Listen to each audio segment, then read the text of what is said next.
We were born to pull. Before we could walk, before we could even see clearly, we could grip. That's how our nervous system learned strength. Somewhere along the way, we forgot.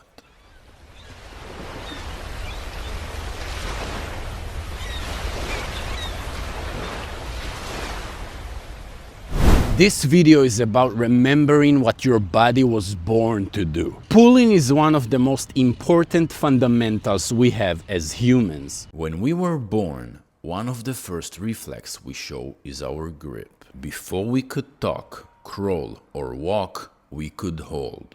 That's where it all begins. This reflex is the foundation of strength, coordination, and connection.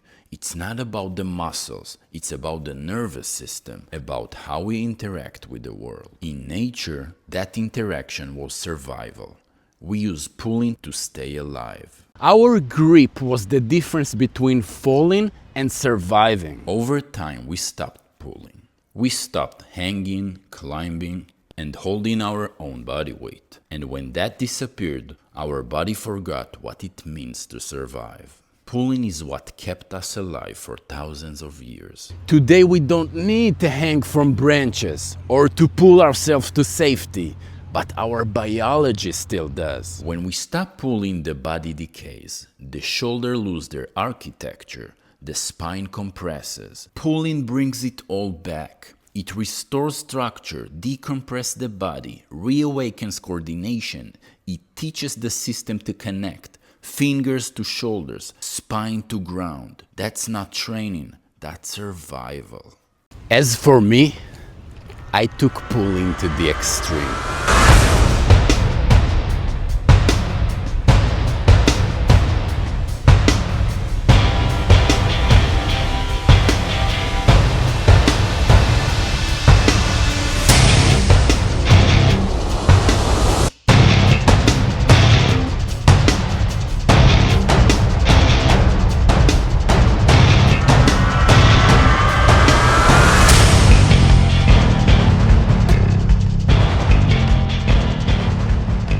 I'm not a small guy, and when I started this journey, a lot of people told me I'd never be able to pull on a high level, that pulling is only for light, short people, climbers.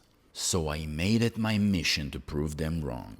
I spent endless hours practicing every possible variation, any way I could find to pull. Ropes, bars, rings, it didn't matter. If it challenged me, I did it. But only when I achieved all those so-called impossible skills, I remembered what actually connected me to this in the first place.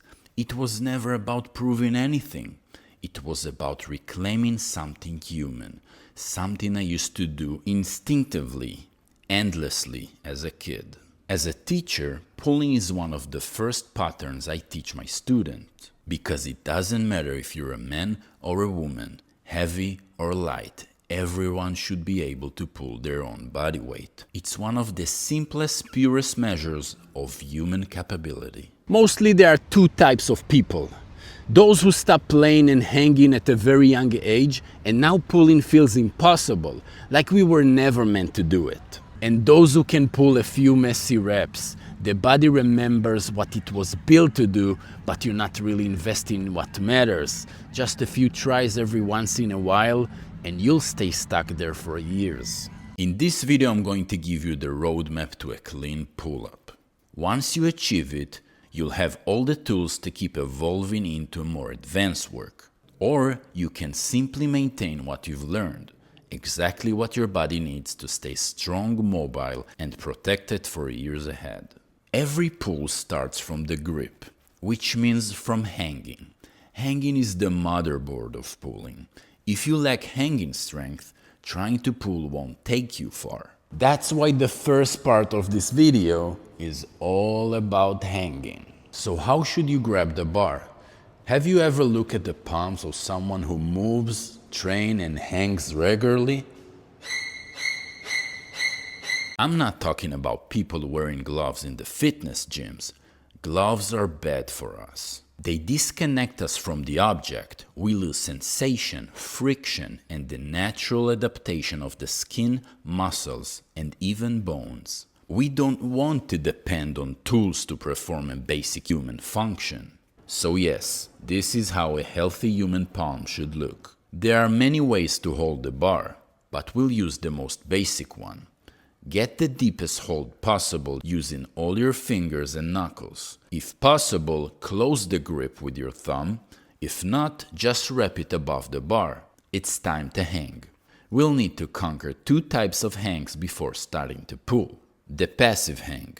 Sink as much as possible toward the floor. Lock your elbows and let your shoulders cover your ears. Relax every part of your body except from the grip.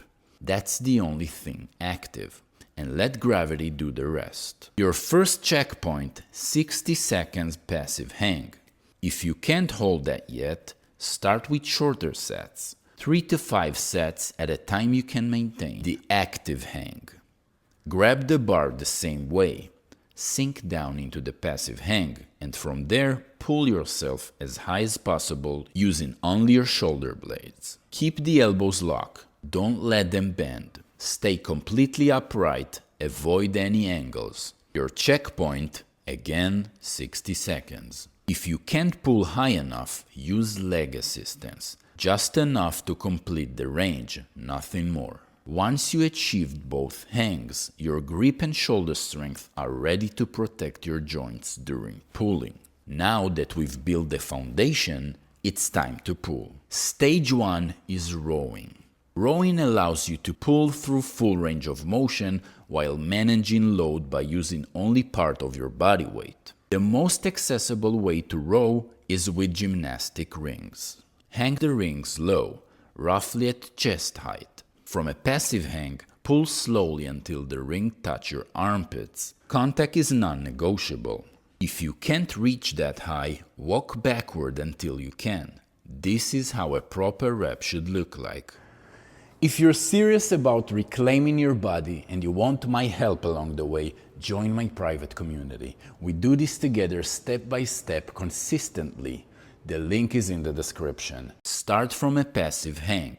Pull with straight arms to bring your shoulder blades together. Then pull with control to armpit contact. Hold for 3 seconds, lower for 3 seconds. Work 3 to 5 sets, 5 to 8 reps. When you hit 8 reps, step forward to make it harder. The final version, feet directly below the hanging point. When you reach that, you're ready for the bar. Stage 2 is the negative chinup. Here we use eccentric strength, which is stronger than concentric because our muscles can handle more load while lengthening than while shortening. The goal? 30-second eccentric with consistent pace. Your minimum to start, 8 seconds for 5 sets, full control, no drops. If you can't do that yet, it means you skip something. Go back to stage 1 and master it. Start at the top of the bar. Use a box to get there easily and use supinated grip. Chest touches the bar and hold for 3 seconds. Then lower yourself following an arc shape pattern. The arc pattern is a key detail in our pulling. It recruits more muscle units and makes the pull more efficient. It may feel longer, but in this case, the long way is the shortest. Move backward and arch your back on the way down, keeping your legs down. Don't let them to swing forward. As you pass halfway, move back to center and finish in a passive hang, completely still. No swinging ever. Start with 5 sets of 8 seconds. Add 1 second each session, only if quality stays perfect. If you fail, reduce time and rebuild. If you're here, congratulations. You achieved an important milestone as a human being. You now own a chin-up. You can pull your entire body weight. Stop for a moment and appreciate that.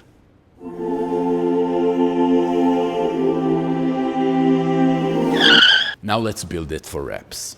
The way up should mirror the way down. Still using the arc shape pattern, from a passive hang, Pull backward first. Arch the back, lead with the head. As you pass halfway, lean forward and pull the bar toward your chest. Contact with the bar is mandatory. Pulling to the bar and leaning toward the bar are two separate actions that must work together. Start with a rep count you can sustain for 5 sets. Once you complete a session consistently, for example 4 reps for 5 sets, add 1 rep per set next time. The final goal will be 5 sets of 10 reps. Reaching stage 4 means you're now a strong puller. Your shoulders and elbows are strong and stable, ready to protect your joints. Now it's time to switch to the more natural grip, pronated, palms facing forward. You might already be able to pull up before stage 3, but it doesn't mean you're ready to move on. We want to seal the basics completely before progressing. The pull-up follows the same pattern. Full range of motion from passive hang to chest to bar contact, using the arc pattern. If you can't reach the bar with your chest, it means you rushed. Go back to stage 3 and rebuild. The final goal will be 5 sets of 12 reps. Remember, progress only happens when you can maintain high quality volume. Working to failure kills quality, and quality is everything. Once you finish stage 4 with true standards, you're ready for most pulling challenges out there. You can keep building 15, 20, 25 reps and beyond. Or you can start new projects, muscle-ups, rope climbs, bouldering, one-arm chin-ups, and more. You might play with this before completing stage 4, and that's fine. But real sustainable progress comes from the foundation. If you want to stay strong, mobile, and injury-free for the years to come, this is the right path to walk.